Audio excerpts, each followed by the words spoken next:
Rain fell heavily on the dusty village road, washing away the footprints of strangers who passed without care. The wind howled like a wounded spirit, bending the trees in slow, painful motion. A man sat by the roadside, soaked, trembling, and starving.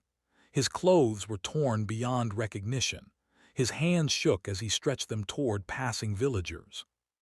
"Please, anything to eat," he whispered weakly. The villagers looked at him with disgust. Some laughed, some shook their heads and walked away. A small child suddenly stopped. He stared at the man for a long time, then stepped back in fear. "Mummy," the child whispered, "that man looks like Tolu." The mother froze. Slowly the crowd gathered. And then silence fell, because they all saw it now.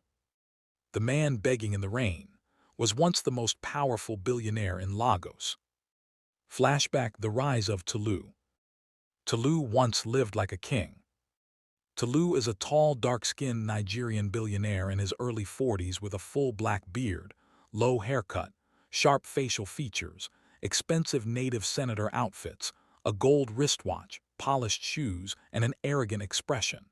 He walks confidently and always looks proud and intimidating. His mansion is luxurious with marble floors, expensive cars, security guards, and golden decorations. Every morning his mansion came alive like a royal palace. Servants rushed to open curtains. Luxury cars waited outside in perfect formation. Security men stood like statues, afraid to even breathe loudly. Tolu walked through it all like a god among men. People feared his name. In business meetings, no one interrupted him. In the streets, traders lowered their heads when his convoy passed. He believed money made him untouchable. And slowly, he began to believe he was above everyone. Pride begins to grow. One morning, a poor worker came to beg for his unpaid salary. His voice trembled. "Sir, please, my children have not eaten." Tolu looked at him with cold eyes. "You are still alive, aren't you?" he said sharply. "Then go and work harder." The man cried. Tolu turned away without emotion. At the gate, a widow came begging for help to save her sick child. She knelt on the ground. Tolu's expression hardened. "Get her out of my compound," he ordered. Guards dragged her away while she screamed. That day, something began to change in the hearts of those around him. Fear turned into hatred. But Tolu did not notice. He was too proud, too powerful, too blind. Amaka's warning. At home that night, Amaka stood by the window, her eyes filled with worry. Amaka is Tolu's beautiful wife in her mid-30s, with dark, smooth skin, long black hair, elegant African gowns, emotional eyes, and a calm, gentle personality. She loves Tolu sincerely and constantly warns him against pride and wickedness. "Tolu," she said softly, "why are you becoming like this? This is not the man I married." Tolu laughed. "The man you married was poor," he replied. "Now I am powerful." Amaka stepped closer. Power without kindness destroys people. Tolu turned away. "Enough, Amaka, go inside." She stood there silent, heartbroken. But she knew something was coming. Something dangerous. The elder's warning. The next day, an old man arrived at the mansion gate. The village elder is an old Yoruba man with a gray beard, tribal marks, a walking stick, a traditional agbada, calm eyes, and a deep spiritual presence. He speaks wisely and slowly, often warning people about pride and greed. "I have come to warn you, Tolu," the elder said calmly. Tolu laughed loudly.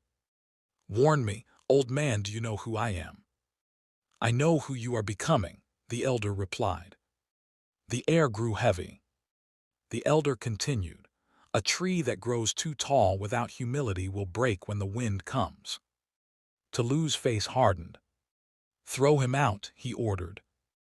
Guards pushed the elder away. As the old man walked out, he stopped and looked back. "This house will cry," he said quietly. That night, thunder struck the sky, even though there was no storm forecast. And for the first time, Tolu felt uneasy. The fall begins. The first sign came quietly. A major business deal collapsed without warning. Then another. Then another. Tolu's phone rang nonstop. Sir, the investors are pulling out. Sir, the bank has frozen the accounts. Sir, we lost the contract. Tolu stood in shock. This is impossible, he muttered. But it was happening. Fast. Too fast. Within days, his empire began to crumble. Then came betrayal. His closest business partner disappeared with millions. A warehouse caught fire overnight, destroying goods worth billions. Tolu screamed in rage. Find him, he shouted, find everyone. But no one was left. Even his allies had vanished. Fear began to replace his pride. Public humiliation. News spread quickly. The billionaire is collapsing. Social media laughed at him. Former friends avoided his calls.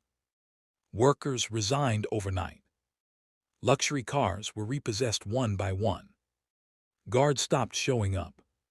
And then the final blow. Bank officials arrived at his mansion. Sir, this property is now under seizure. Tolu's hands shook. This is my house. No longer, they replied. That night, he stood alone inside his empty mansion. No servants. No guards. No noise. Just silence. For the first time in years, Tolu felt small. From king to beggar. Days passed. Tolu became unrecognizable. He wandered the streets with nothing left. Tolu is now thin, tired, and emotionally broken. His beard is rough and unkempt. His clothes are faded and dirty.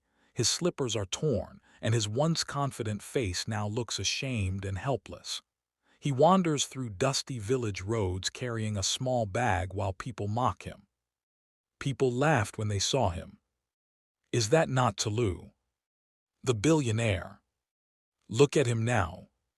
He tried to hide his face, but there was nowhere to hide.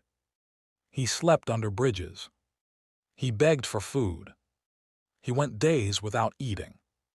The man who once controlled millions now had nothing. And every night regret ate him alive. Meeting the elder again. One afternoon, as Tolu sat weak and starving, he saw something that made him freeze. The elder. The same man he once humiliated. But this time, the elder was feeding poor children. Tolu stood slowly.